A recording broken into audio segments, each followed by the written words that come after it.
was during my own wrestling with the tension between faith and works that I encountered the United Methodist Church for the first time. The United Methodist Campus Ministry, where I went to college, was going on a spring break mission trip. And where they were going was New Orleans after Katrina. So I signed up. The trip solidified something for me about how what we believe and what we do coincides, how it fits together. And also about how God works in the world. Where was God's grace for the people of New Orleans? Where was God's love?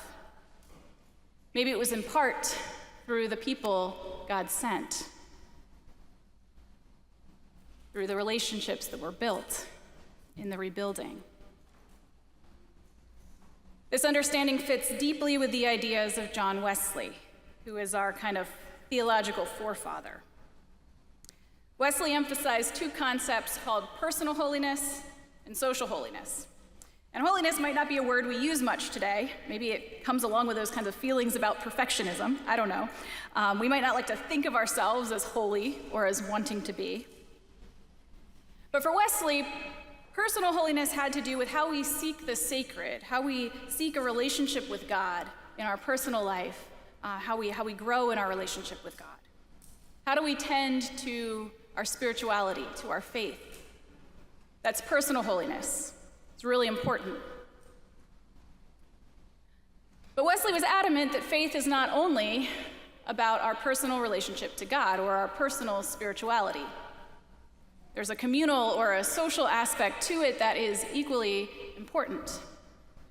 Faith impacts our relationships, including how we express our faith in society. So Wesley and his associates were known for opening hospitals to care for those who couldn't afford health care.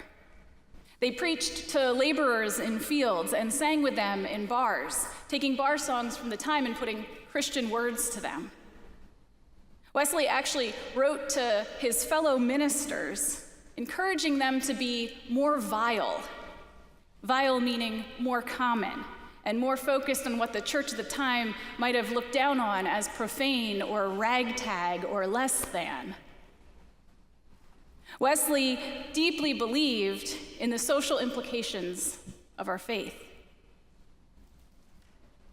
I've heard these two ideas, personal holiness and social holiness, illustrated through the image of the cross. The vertical line represents Jesus coming from God and embodying God. It also reflects our personal relationship with God, that vertical line. And the horizontal line reflects Jesus' embrace of humanity. And likewise, it reflects our embrace of our social connections to each other. The cross of our faith is formed at the intersection of what is our personal connection to God and our social connection to each other.